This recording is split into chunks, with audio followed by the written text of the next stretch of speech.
Olá, seja muito bem-vindo, seja muito bem-vinda, muito bem-vinde ao canal Senhora Literatura. Eu sou a Francine Cruz e hoje eu trago para vocês uma dica fantástica, não só de leitura, mas para você que é escritor ou que deseja ser um escritor, que é o livro da Noemi Jaffe. Se chama Escrita em Movimento, 7 princípios do fazer literário. Este livro é incrível porque ele traz teoria, traz prática, traz exercícios para o escritor e muitas reflexões importantes. Mas antes da gente começar, se você ainda não é inscrito no canal, aproveita, se inscreve, ative o sininho das notificações para não perder nenhum conteúdo. Toda quinta-feira tem vídeo novo por aqui. Já deixe também o seu like e ao final compartilhe esse vídeo com quem você acha que pode se interessar por esse conteúdo. Então, vamos lá, né? Noemi Jaffe, uma grande escritora, uma grande teórica da palavra, que nos ensina muito. Eu tive a honra de participar já de uma palestra dela em São Paulo, incrível, uma mulher fantástica. Inclusive foi onde eu comprei esse livro, né? E tive o prazer de conversar com ela.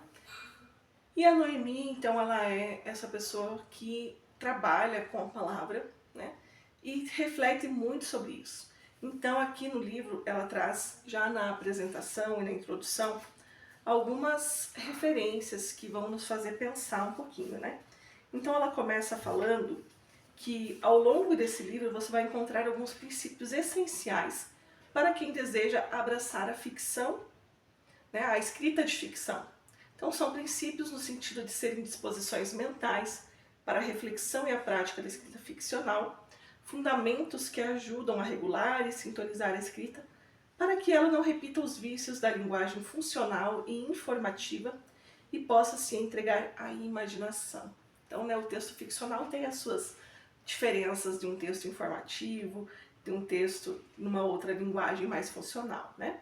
E aí ela fala que são essenciais porque com eles um candidato a escritor ou mesmo um escritor mais experiente pode reconhecer suas características pessoais e seguir um processo de permanente desafio e transformação literários. E finalmente a escrita de ficção, como diz o nome, é uma escrita de fingimento. Então ela fala que o fingir, né, vem do latim e que tem a ver, né, com a questão de você moldar imagens que representam pessoas, objetos, cenas. E para isso, né, o escritor precisa ter o conhecimento dessas ferramentas, mesmo que para romper, né? Mesmo que o escritor ele rompa com todos os padrões, né, ele precisa conhecer essas estruturas para poder trabalhar com elas. Então, é muito interessante, né, você estudar e compreender isso para fazer as coisas de maneira consciente. Isso é uma coisa que ela fala muito no livro, né? O escritor pode fazer qualquer coisa, desde que ele tenha consciência, né, da intencionalidade do porquê ele está fazendo aquilo. E aí ela fala também, né, que em geral na escrita literária, né, a valorização do conteúdo em detrimento da forma faz com que a maioria das pessoas acredite que é preciso ter muitas e boas ideias para que se possa escrever ficção, mas que esse não é o caminho. Na verdade, né, ela fala aqui que é possível realizar uma análise mais detida e perceber que a forma como a mensagem é transmitida determina sobremaneira aquilo que se quer transmitir. Então, na literatura, a forma como se constrói o pensamento prevalece sobre o assunto do que se fala, né? Isso é uma discussão muito grande e que na literatura se tem essa concepção. É mais importante do que o conteúdo daquilo que você vai falar, é a forma como você vai falar, né? Então, aqui ela traz também, né?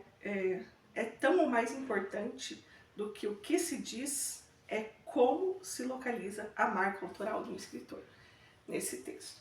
Então, a partir dessas reflexões aqui já desde a introdução, ela vai falar, né, que essas decisões formais, ou seja, da forma, que são decisões semânticas, sintáticas, gráficas, sonoras, estruturais, tomadas tanto antecipadamente como durante o processo de escrita, ou nas muitas revisões do texto que o escritor deve fazer, que vai se construindo esse trabalho, né? Então não são as ideias que marcam o estilo, mas as palavras. ou seja, as escolhas formais do escritor, né? E ela reforça aqui, né? Lembre-se, reescrever é tão importante quanto escrever, ou até mais. Então ela vai falando, né, dessa importância da gente ter esse conhecimento, porque às vezes a gente pode tomar essa decisão antes, às vezes durante o processo. A narrativa vai pedindo uma certa voz, uma certa semântica, uma certa estrutura, ou até mesmo depois, numa revisão, a gente vai alterando e fazendo esses ajustes, né? Mas por isso é importante conhecer. E aí também ela fala, né, de todos esses 7 princípios, como falei. O primeiro deles, a palavra, depois a simplicidade, né? Ela cita que o Machado de Assis e fala que a tesoura é o melhor amigo do escritor, né? Mais importante ainda é a consciência do autor por trás dos recursos que utiliza. Então, por isso a importância também das reescritas, né? Para que ele possa ir lapidando. E também ela fala que simples é o que evita refinamentos e rebuscamentos desnecessários. Quanto mais preciso, mais conciso. O que é fundamental é aquilo que representa um fundamento, seu alicerce, sem o que aquilo desaba, né, se não tiver. Então manter o que é essencial nessa escrita, né, e no momento da releitura que a gente consegue fazer muitas vezes esse trabalho, né. Então a gente falou aqui, né, das palavras, que é o primeiro princípio, que são essas escolhas, né, semânticas, sintáticas que o autor faz. O segundo, que é a simplicidade, estou falando aqui bem brevemente, tá, pessoal? Só para deixar vocês com um gostinho de ler o livro.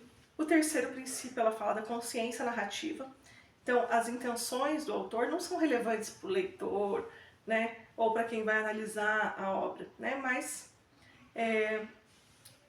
o escritor precisa ter essa consciência de como ele quer, né, construir o seu texto, né, e das opções que ele tem para isso, né. Por isso ela fala que a escolha do foco narrativo é extremamente importante e pode mudar totalmente a forma como uma história é contada, né.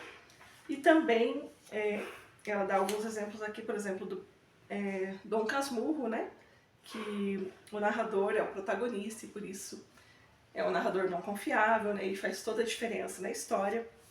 Aí ela fala também que mais importante, né, também dentro desse processo do que escolher a voz narrativa é como você vai localizar isso no tempo, né, qual é o tempo verbal que você vai usar, também é uma decisão bem importante. E que em textos literários existe essa intencionalidade, né?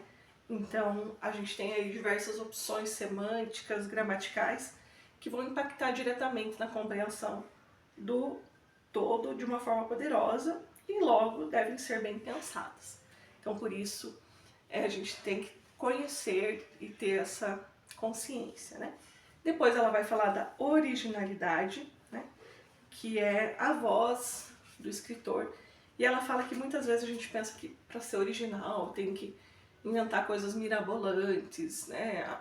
E na verdade não é bem assim. Ela cita o exemplo da Clarice Lispector, que ela era uma autora extremamente original e ela usava a linguagem de uma forma original, por isso, né, que a gente, ao lê-la, sente essa originalidade. Então, por exemplo, ali no conto Tentação, ela dá o exemplo que ela usa o verbo suportar, né, como geralmente ele é usado como transitivo direto, mas a Clarice torna ele em um verbo intransitivo. Então ela escreve, né, sentada nos degraus de sua casa, ela suportava, e ponto, né? E aí, quem suporta, suporta alguma coisa. Mas aqui, quando a Clarice suprime isso e termina a frase ela suportava, é como se esse suportava ganhasse um peso muito maior, né? Como se ela suportasse o mundo todo nas suas costas, né? E também outras construções que a Clarice fazia bem interessantes, né? Por exemplo, aqui nesse trecho, né? A possibilidade de comunicação surgiu no ângulo quente da esquina. Então, ângulo quente é uma combinação que não é previsível, né? Mas que ali no texto faz todo sentido e traz essa originalidade. Aí ela vai dando outros exemplos, então, de que não é necessariamente algo totalmente diferente, que talvez ninguém vai entender, mas os usos originais, né, das palavras, da semântica e da gramática. Ela fala também do estranhamento, né, e isso é uma coisa que eu venho aprendendo há muito tempo, que o estranhamento é fundamental para quem escreve, para que ele possa tirar, né, o leitor desse mundo real e transportá-lo realmente para a literatura, né? Então ela fala que o estranhamento é tanto uma consequência quanto causa do ofício da escrita literária. Escrever exige estranhamento e provoca estranhamento. Afinal, a linguagem não é usada apenas para comunicar, mas também para nos permitir experimentar prazer e beleza expressiva. Se não ocorre estranhamento na experiência da leitura, tampouco haverá a desejada transformação do leitor para pelo texto literário. É preciso que haja deslocamento para que a experiência literária seja proveitosa. Então também é um capítulo que vale muito a pena a gente ler, né, e conhecer um pouco mais sobre esse aspecto que eu considero talvez um dos mais difíceis do fazer literário. E ela continua dizendo, né, que o processo de estranhamento pode ocorrer na escolha dos personagens, no foco narrativo, no tratamento do tempo e do espaço e também na própria linguagem, que dependendo do seu uso provoca e desautomatiza a leitura. Então, coisas que vão causar ali a princípio um certo estranhamento, mas que vão trazer esse leitor ali nesse impacto do texto literário. Depois, o sexto princípio, ela fala dos detalhes, né? Que são os detalhes que conferem a verdade, humanidade e dinamismo aos personagens, tornando-os convincentes e mais íntimos do leitor. Né? Então, não detalhes como antigamente se fazia, detalhava toda a cena, todo o ambiente, mas às vezes um pequeno detalhe ali do personagem vai trazer uma característica que vai ser singular e que vai fazer todo sentido, né? Então, quando conhecemos alguém, superficial ou profundamente, o que nos faz sentir de fato próximos nas pessoas são suas manias, né? Suas idiosincrasias, hábitos, detalhes, uma coceira, um cacuete verbal ou gestual, um objeto especial, uma fotografia, uma música, uma piada privada. Então são esses pequenos detalhes que ela sugere que também façam parte aí da literatura.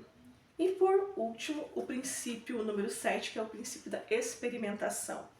Né? Então, ela cita que experimentar é colocar algo à prova, arriscar-se para verificar se uma ideia nova funciona ou se abre novos caminhos. Então ela até dá o exemplo dos cientistas, né, que fazem experimentos. E por mais que eles não cheguem no resultado desejado com aquele experimento, ao longo do processo eles aprendem novas coisas e novos caminhos para fazer outras coisas.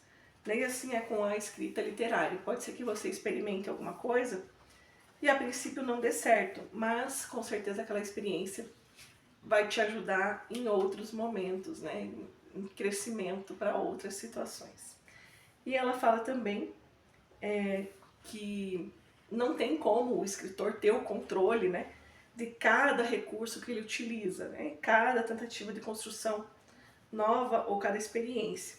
Então, ela diz que é o fluxo e o ritmo da escrita que vão determinar a necessidade e a importância dos recursos no processo dialético de montagem, desmontagem e remontagem, que muitas vezes é compartilhado pelo leitor. Então, subverter, afinal, é o mesmo que recusar a versão aceita como padrão único. Então, aqui é um pouquinho, né, muito resumidamente, do que a Noemi Jaffe traz no seu livro Escrita em Movimento, 7 Princípios do Fazer Literário. E, como eu disse para vocês, tem também aqui, além da teoria, alguns exercícios práticos em cada um dos princípios para o escritor fazer e também a palavra de um escritor comentando aquele princípio. Então eu recomendo muitíssimo esse livro, Escrita em Movimento, da Noemi Jaffe, para que você, que é escritor, se aprofunde ainda mais, para você que quer ser um escritor, conheça as ferramentas que você tem aí ao seu dispor.